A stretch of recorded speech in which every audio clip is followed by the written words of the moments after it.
This movie is based on a true story, taken from Winston Churchill's confidential files, declassified in 2016. The movie opens in 1942 with a tense encounter at sea, when a German naval patrol boards their vessel to inspect. Gus March-Phillipps and Anders Lassen posing as carefree, drunken playboys aboard on a seemingly harmless sailboat. Upon searching the boat, the captain is unimpressed by their act and, offended, orders the boat to be set ablaze with kerosene. But the Germans have no idea what lies beneath the surface.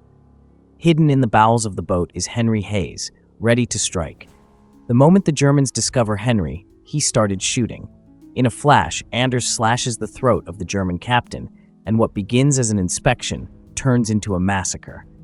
The Germans, outmatched and outgunned, are slaughtered. Meanwhile, Freddy Alvarez, the team's stealthy diver, has already implanted the hull of a nearby German destroyer with explosives. As the destroyer opens fire on the sailboat, Freddy's charges detonate with perfect timing, sending the massive warship sinking to its watery grave. It takes us back to 25 days earlier. In the midst of World War II, the United Kingdom faces an existential crisis. Nazi relentless bombing raids leave London in ruins, while German U-boats control the Atlantic, sinking countless supply ships. Without critical munitions, supplies, and reinforcements, the nation's ability to resist is waning. At the heart of Germany's stranglehold on the Atlantic lies Italian supply ship Duchessa d'Aosta and its two tugboats, stationed on the neutral island of Fernando Po. This island serves as the lifeblood of Hitler's U-boat fleet, providing essential repairs, rearming, and restocking for the deadly submarines, with the island's neutral status making it untouchable by conventional warfare. Brigadier Colin Gubbins, also known as M and Ian Fleming, with the support of Winston Churchill, launches a daring covert mission, Operation Postmaster. To carry out the mission, Gubbins taps Gus March-Phillipps, a fearless leader who has a unique way of doing things. Their mission is clear: destroy the Italian supply ship Duchessa d'Aosta and cripple the Nazi U-boat fleet. For that, their sailboat will be loaded with enough explosives to blow the Duchessa. Meanwhile, SOE agents Marjorie Stewart and Richard Herron are dispatched on separate but equally dangerous assignments. Herron, already living undercover on the island, runs an illegal gambling den often visited by high-ranking Nazis, making him invaluable to the operation. While Marjorie, posing as a glamorous gold trader from New York, is tasked with seducing and distracting the German commander, Heinrich Löhr. In 44 days, the Nazis plan to relocate their operations, leaving the team with a narrow window to strike. March-Phillipps handpicked his crew: Henry Hayes, a seasoned sailor; Freddy Alvarez, an explosives mastermind; Anders Lassen, a lethal force of nature; and Jeffrey Appleyard, a master planner. Unfortunately, Gus learns that SOE agent Jeffrey Appleyard, sent ahead to gather intel, has been captured by the Nazi in the island of La Palma. In the present, Gus and his team, with only 18 days away from Fernando Po, set a new course for the island of La Palma to rescue Appleyard. While Marjorie and Herron in a mission ensuring that the Italian supply ship Duchessa d'Aosta is fully loaded with precious supplies, making it a prime target for destruction. Marjorie and Herron pull off a daring heist aboard a train, swiping the suitcase of a high-ranking German officer. Inside, they make a big discovery, finding the Duchessa's cargo list, which is full of items important to the Nazi war effort. With nerves of steel, they return the suitcase before anyone notices it missing. Meanwhile, Hitler sent a message to the Britain to step down their army, surrender the navy, and accept Nazi rule. If not, he threatened to completely destroy Britain and its empire. Churchill's advisors, worried, told him their best choice was to follow Hitler's advice. But Churchill disagreed because he didn't trust Hitler. Now fully known that the Duchessa is fully loaded, M and Fleming report it to Churchill. When Gus and his crew reach La Palma, the situation is worse than expected. The Gestapo has already set up camp. Gus knows they have no time to waste.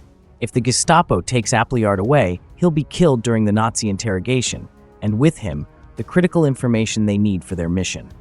In a move of sheer audacity, Gus decides to attack the German military camp in broad daylight. With a strange calm, the crew gets to work quickly and carefully, as if attacking a heavily armed Nazi camp is just part of their routine. Explosions go off, gunfire rings out, but the team moves smoothly and efficiently. Meanwhile, Anders quietly moves through the chaos by himself and sneaks into the command room where Appleyard is being held. Without hesitation, Anders fights the German officers inside with deadly accuracy and frees Appleyard. After successfully saving him, they leave the area, causing an explosion that destroys the camp behind them. Arriving early on Fernando Po, the duo quickly dives into their next phase. Heron's underground gambling den, a place for Nazis, becomes their base for getting information for Gus's team. At the same time, Marjorie takes on a risky role, pretending to be a gold buyer from New York to charm SS Commander Heinrich Löhr. As Gus and his crew get closer, they have to take a longer route to avoid German U-boats, adding 15 days to their journey. Meanwhile, trouble arises when Spanish Captain Bonilla tells Heron that the Duchessa will leave 3 days earlier than planned. Heron passes this message to M. After receiving the urgent news, Gus makes a daring choice to sail through a British naval blockade of Nazi-controlled West Africa, risking arrest. On their way, Gus's sailboat is seized by a British destroyer. It looks like the mission might be over. But just as they're about to be captured, fate takes a dramatic turn. A hidden German U-boat attacks, forcing the destroyer to pull away and giving Gus and his crew another chance to finish their mission. Heron and Marjorie meet with the enigmatic Prince Kambili Kalu, a local leader with deep influence on Fernando Po. Over tense negotiations, the prince agrees to lend them a crucial tugboat to meet with Gus and his crew just outside the heavily guarded harbor. When they finally meet Gus and his team, Gus explained their mission to Kambili, and since Gus and his men were outnumbered by the Germans, so Kambili promises a group of his best men to help Gus storm the harbor and overpower any German resistance. Meanwhile, Heron plans a bomb to blow the lights before they reach the harbor, but he is soon caught by soldiers. To leave no witnesses, he kills them. As the night of the raid unfolds, Heron organizes 2 big parties, one for the high-ranking officers and another for the rowdy sailors. The atmosphere is lively with laughter, and many beautiful escorts make sure the men are entertained. Meanwhile, Marjorie and Heron discover that Löhr has reinforced the Duchessa, transforming it into an unsinkable fortress. Realizing the urgency of the situation, Heron rushed to report the information to M. With time running short, Gus and Appleyard, they resolve to hijack the Duchessa and its escorting vessels, making a bold dash to the harbor, where they will hand the ships over to the British Navy before Löhr can realize his mistake. In a high-stakes move, Appleyard and Anders lead a bold attack on the Duchessa to take control of the heavily protected supply ship, killing the soldiers on board.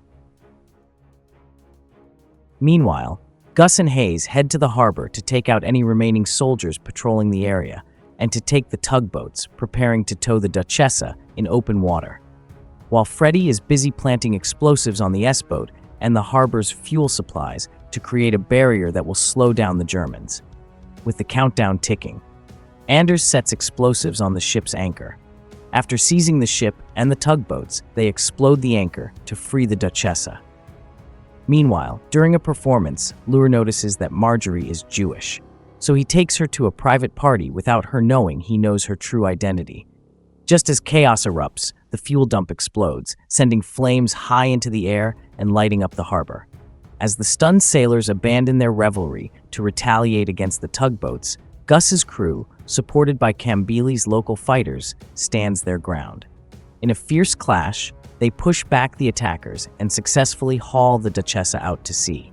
Löhr arrives and tells the soldier to chase them using the S-boat, but the bomb explodes, destroying their last hope. In anger, Löhr approaches Marjorie, but she turns the tables on Löhr, swiftly pulling the trigger and killing him for good. With the chaos of the raid behind them, Marjorie and Heron hurry into the last patrol boat left in the harbor, racing to reunite with Gus. They finally succeed in delivering the captured vessels to a British fleet waiting just outside Lagos, but their triumph is short-lived. The thrill of victory quickly dissipates as they find themselves taken into custody, as Marjorie and Heron wait nervously for their court-martial. They are unexpectedly summoned by none other than Winston Churchill himself, who recognizes their audacious actions have not only dealt a significant blow to Nazi naval power, but have also paved the way for the United States to enter the European conflict, and recruits them into his secret group called the Ministry of Ungentlemanly Warfare. Thank you for watching Movie Mind. Subscribe for more update.